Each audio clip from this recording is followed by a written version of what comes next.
Okay, this is just going to be an extension of the previous video, okay? I am still using the same differential equation, but I changed the initial value. And the question is still the same. Can we guarantee that this right here has to have just one unique solution? Well, we are just going to use the existence and uniqueness theorem to show that. So let's go ahead and do the work real quick. I need to get the function f of xy, so which is just that it's the same as the one that we did earlier, so I'll just speed this up a little bit. But this time, the point is -2, 28, right? And we have to just check to see if this is continuous around this point or not. Can I plug in -2 into x? Yes, right? Can I plug in 28 into y? Yes. And all in all, x is continuous. Square root of y minus 3 is also continuous. This function is continuous, especially around this point, right? So we can just indicate that, yes, this right here, it is continuous. And I'll just use the word around again. It is continuous around the point, -2, 28. So that's the first check. And now I will just do the partial of f with respect to y. And just like the previous video, you will get x over 2 square root of y minus 3. Okay, check this out this time. When I plug in -2 into x, yes, it works.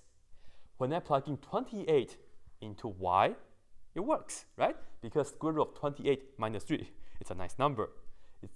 Nothing goes wrong, huh? X is continuous, and you have 1 over 2 square root of y minus 3. It's also continuous. All in all, this is also continuous, right? So now I can indicate that this is continuous as well when you have around the point -2, 28. And that's what the existence and uniqueness theorem is saying.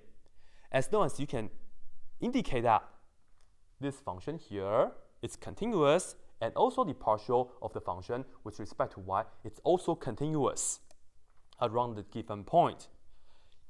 You can guarantee that this initial value problem has to have just one unique solution. So in this situation now, it is a yes. You must have one answer and one answer only, okay? You cannot have 2, you cannot have 5. And you cannot have no answer neither. You must have one answer, one unique answer. So that's why I put on yes. And just to be slightly fancy, I would just say yes by the existence and uniqueness theorem. All right? And once again, you just have to do the check for the function and also its partial with respect to y. So this is cool because you don't have to worry about if there's anything that's missing from the process when you're trying to solve a differential equation. And just real quick, I will demonstrate what the solution is in this situation, okay? So I will show you, in fact, there's no constant solutions or anything weird, unlike the earlier example. All right, so to solve this, just like earlier, right? You divide this right here and you multiply by dx, so you have 1 over square root of y minus 3 dy. It's equal to x dx, and then you integrate both sides. On the left-hand side, you end up with 2 square root of y minus 3, and this is equal to x squared over 2 plus c. And it's a good idea to solve for c right now, because if you want to isolate y first, you have to square this, and c will be inside the square, right? It's not good. And you end up with like positive, negative version, and then you have to see carefully which version to use. But anyways, when c is kind of like, right here, then just solve it. I don't want to solve for c when it's inside the square. So anyways, just do it. So x is -2, y is 28. So let's plug in the numbers accordingly. 2 square root y is 28 minus 3. This is equal to x is -2. So let's do that. And then square that over 2 plus c. And now let's see. 28 minus 3 is 25. Square root 25 is 5. Times 2 is 10.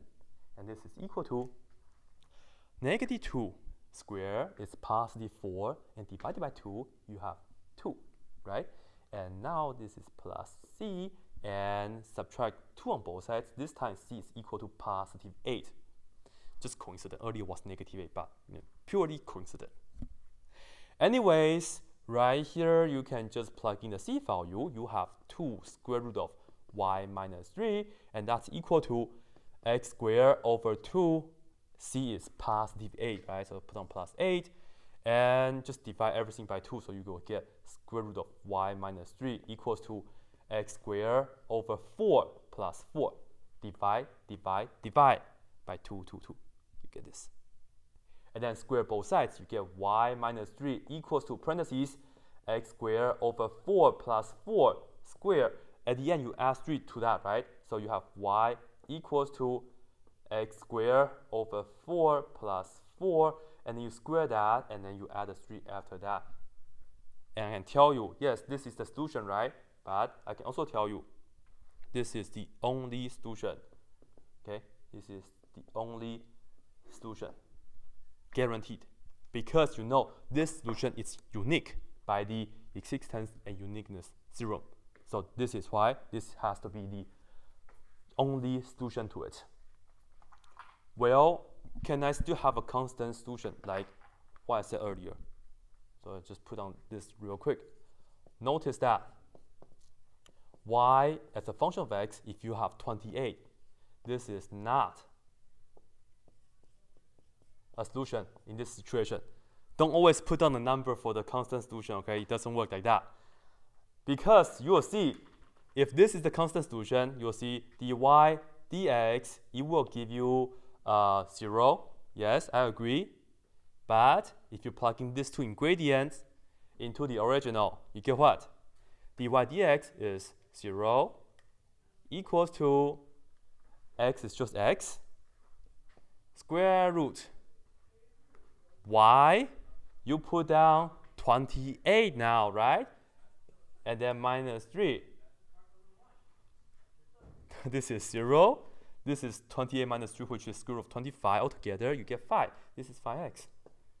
It doesn't make sense anymore, right? So that's why this is not, let me just cross it out. That's why this is not a solution. You have no constant solution in this situation. This is the only solution. Thanks to the existence and uniqueness theorem, once you find this solution, you can be sure it has to be the only one. That's it.